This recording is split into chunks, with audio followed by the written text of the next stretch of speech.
Hello, beauties. And when I say that, I mean males and females, ladies and gents. Okay, so welcome to the second podcast on the Unfiltered Heart, where we speak about love, relationships, and the realities of modern dating. So, we've explored in the first podcast what love has become, and we also tried to figure out if I am maybe just old school, and I'm hoping that some of you could relate to that question. And now we're diving into a deeper conversation. And this conversation is about the voids we fill when we choose to settle. So, when we look at the voids or some of the voids that we try to fill when we choose to settle for something that we know very well we don't deserve, then we're speaking about the fear of loneliness. Another example is the need for validation and specifically the need for external validation. Low self worth. We speak about the desire for stability, pressure to meet societal expectations. And this is something that I always mention, where there are so many expectations set on us as humans, um, where you meet somebody and then the first question is, when are you getting married? And then you get married and people want to know, when are you going to have kids? It's like there's so many expectations and so many blocks that people want you to tick. Because you have reached a certain step, it now means that you have to reach the next step. And I'm not sure that that is 100% fair. Then also, the final example I'll mention is abandonment issues, and that could be from your childhood, from a traumatic event. It could also be from a past relationship. So, just some examples of the voids that we fill when we choose to settle. So, if we think about it in this way, um, our earliest experiences with love shape what we believe we deserve. And that is absolutely true, because I can relate to that. So, the earliest experiences of love, going right back to your childhood, that is what shapes what we believe we deserve when it comes to love and when it comes to relationships. So, whether it's childhood trauma, neglect, or past heartbreak, these experiences wire us to seek familiarity, even when that isn't healthy. So, a lack of emotional validation as a child can lead to seeking validation in toxic relationships. So, one of the voids that we mentioned is the need for validation. So, the need for external validation. So, if, as an example, you feel that as a child, your dad didn't give you enough validation, or he didn't love you enough, or you can grow up and seek that in men, as a woman, um, because you are seeking this need for validation. It doesn't necessarily mean that you are in a healthy relationship or that you are seeking for a healthy relationship with a person who is healed and who is whole. You are literally seeking the validation that you did not receive. So, if you grew up in a chaotic environment, that may make chaos feel like home. So, causing us to reject healthy stability when we find it. And it's not because we don't want it, it's because it's not familiar to us. So, our past traumas don't just affect our romantic lives, they seep into family relationships, into friendships, and even work dynamics. So, relationship, or the term relationship, um, it doesn't only mean a romantic relationship. There's relationships in families. There's relationships that you build at work. And, like our past traumas can seep into that as well. So if you ever found yourself in a pattern of unhealthy relationships, struggling with boundaries, or feeling unfulfilled despite your best efforts, your past could be shaping your present more than you realize. What is so interesting, I think my entire healing journey, well, not the entire, because the initial stages of that, you're still in a bit of denial but when you get to the point of your aha moment and you are able to look at what you have learned on this journey and then sit and reflect on past relationships, what you see is very different. So if I sit and I reflect on romantic relationships that I've been in, I see all these patterns that at that time didn't seem toxic to me because I was choosing to fill voids with toxic patterns. And it wasn't toxic at the time. To me at the time, that seemed right. So I'm also not sitting here and judging myself or being hard on myself for things that I allowed, um, for things that I wanted that wasn't good for me. And I'm only realizing that now I'm not going to give myself a hard time. I'm going to be kind with myself and give myself the compassion that I need, understanding that at the time when I was good with it, I wasn't a healed version of myself. So I would much rather then be happy and recognize the fact that I've come such a long way. So I want to look at the role of boundaries, why they matter more than we think. And we think about boundaries and we're like, oh, okay, I actually do have boundaries, sorry. Um, and it's a lack of boundaries that actually make us be okay with or that allows us to settle. So our most overlooked aspects of relationship success is boundaries. I recently watched a video on TikTok, and it was there was a panel of people being interviewed. So it was a mix of males and females, and they had an audience. And the one lady in the audience stood up and she asked one of the guys, why do men ghost women and then come back? Interesting, because I'm sure somewhere along the line, some of us have experienced that. I most certainly have. And the man's response was so brutally honest, and I loved his honesty. He simply said, because I can. And because I know you will say yes due to a lack of boundaries. So, yes, we do find a lot of people, a lot of us that are healed and people who are unhealed. And we've all been a bit of both. You know, you either in the transition period or you feel that you are healed, although there is no end date for healing, it's a continuous journey. But being unhealed can mean that you are seeking for validation or you um, don't want to be alone or your self-worth is a little bit low at the moment.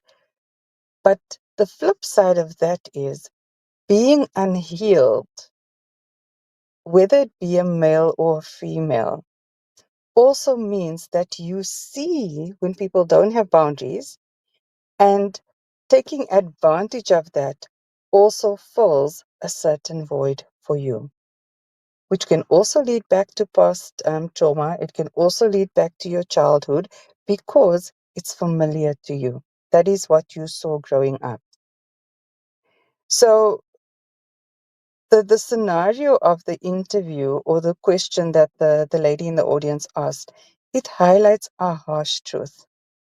People will treat you how you allow them to. So boundaries define what is and isn't acceptable in your life. And without them, you risk being taken advantage of, whether in love, at work, or in your personal life. Boundaries are not about keeping people out. They are about protecting your peace and ensuring that love you receive is the love that you deserve. So another thing about boundaries, we sometimes say that we have boundaries. So we'll say, I have boundaries, I've set my boundaries, I took the time, I wrote it down, I know what my boundaries are. And then a month or two later, we're upset because somebody overstepped our boundaries. And my first question will always be, did the person know this is a boundary? Did the person know that they've overstepped your boundaries? Because getting upset about something when somebody does what they know you've always allowed doesn't mean that they're intentionally overstepping a boundary that you have set for yourself. So, in essence, what I'm trying to say is a boundary that has not been communicated is not a boundary. The same way when you step into a workplace and they call you in and they say that you've broken a rule, question one, are you aware of the rule? And if you were aware of the rule, would you still break it? So, if the person in your life, whether it be a romantic partner, a family member, a work colleague, if they knew about the boundary, your boundary, would they still break it? Okay, so something to think about. Yes, we can set boundaries, and it's amazing to set and have boundaries, but we need to be brave enough to communicate these boundaries to the people in our circles, our partner, our work colleagues, our family. So, what I also looked at um, as part of this podcast is how coaching can help you navigate relationship patterns. So, breaking these cycles is challenging, but it's possible. Coaching provides guidance in several key areas, one being self awareness. So, understanding your triggers and your patterns. And the amazing part is that you get to a point where you have the ability to know what your triggers are and to know what your patterns are. And I'm not saying that people will not trigger you, but in understanding it, you will react differently to your triggers.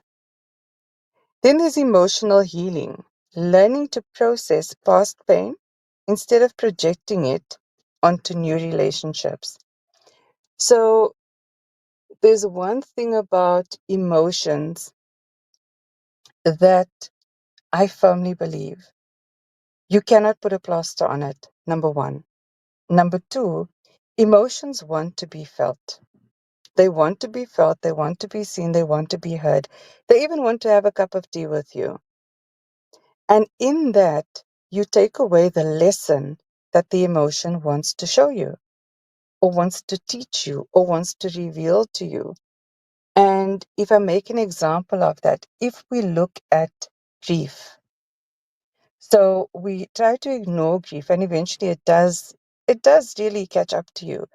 But if you sit and you really think about it, why am I sitting and why is grief constantly knocking at my door? Let's open the door to that grief. Let's sit with it and understand why we feel the sadness that we feel after losing a loved one. And for me, when I took the time to sit with my grief, understand why it is there, and understand what it wants to teach me, I realized that my grief was the price that I paid for love. And not the price that I paid in the fact that, or in the sense that I'm being punished, but it means that I loved so dearly that I can feel the gap. But it also made me feel grateful for the opportunity to love so dearly. Okay, so emotions, they don't want to be ignored, they want to be felt.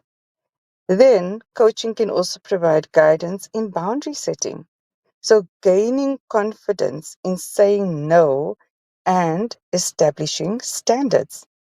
So a friend of mine, so a friend of my, one of my friends and I, we love, we love saying no is a complete sentence. And it actually is. Um, so no is really a complete sentence. Um, Not saying that you have to be out there saying no and being rude about it, but you also don't have to explain yourself. You don't have to feel obligated to explain yourself when you do not want to do a certain thing. So, yes, we are nice about it and we do say, thanks for the invite, but I really want to have a quiet evening. And that's it. Nobody has the right to make you feel guilty for what you are choosing for yourself. If it's a quiet evening, it's a quiet evening because that's what you want in that moment. It's about coaching can provide guidance on rewiring your beliefs, challenging the narrative that love must be hard or painful to be real. And it sounds strange and it sounds silly, but I realized that this is a belief that I had. I believed that in order for you to get to your happily ever after, you are going to go through pain. And yes, you will have challenges when it comes to love, but it doesn't have to be a prerequisite. And how I learned this was so interesting. I had a counseling session and my psychologist asked me, so give me two movies that you absolutely love that you will watch over and over. And I didn't have to think about it because it was one, Eat, Pray, Love. Number two, it was Diary of a Mad Black Woman. And she asked me, do you realize the pattern in the movies that you love? And if you think about the two movies, Eat, Pray, Love and Diary of a Mad Black Woman, there is a happily ever after when it comes to love. But before the happily ever after, they do go through challenges. Some of it painful, some of it scary, um, but they get to the happily ever after. And it's about rewiring my beliefs, or it was about rewiring my beliefs that you have to go through the most before you get to your happily ever after. Then coaching can also provide guidance in relationship success, building healthier relationships by attracting the partners who align with your healed, whole self. Did you ever realize or did you ever think about whether you are attracting people who are as healed or unhealed as you are? They say in Afrikaans, soort soek soort. My grandfather and grandmother always said that. Is that what we're doing? So when you go on your journey of healing, you will pick up when there's a red flag and you will not be okay with it. You will be able to sit in a conversation with somebody and realize that, hey, we are actually both healed or on our healing journey because, as I said, healing doesn't have an end date. And we are two whole humans seeking for a successful, a beautiful love story. So, when we look at the benefits of doing the work, when you commit to healing, every aspect of your life improves. And I say that without a doubt.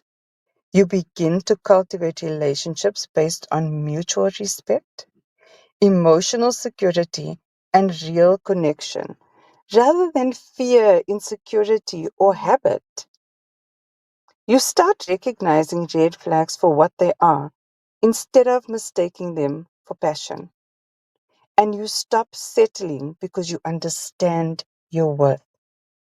It's similar to the ghosting question. If I think about the ghosting question and you're with somebody, you have an amazing time, then the person ghosts you for a few weeks, and then suddenly, dude decides to send you a message, or the lady decides to send you a message 3 weeks later.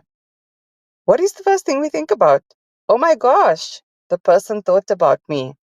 Oh my word, I think he or she is missing me. No, they ghosted you. And now they're throwing breadcrumbs because they either want to see you, or they want something from you, or they're just simply playing with you, and you are looking at the breadcrumbs and you think it's a feast. It's not. So, love, real love, requires us to be whole, not to use one another to complete what's missing. That's not possible, guys. We cannot do that. Doing the inner work ensures that the relationships you enter are based on true connection, not just filling a void. And that is how you break the cycle. Breaking the cycle sounds simple if I say you have to do the work, but it is being intentional about doing the work. It's about waking up every day and choosing to do the work. And the benefits are beautiful. So until next time, see you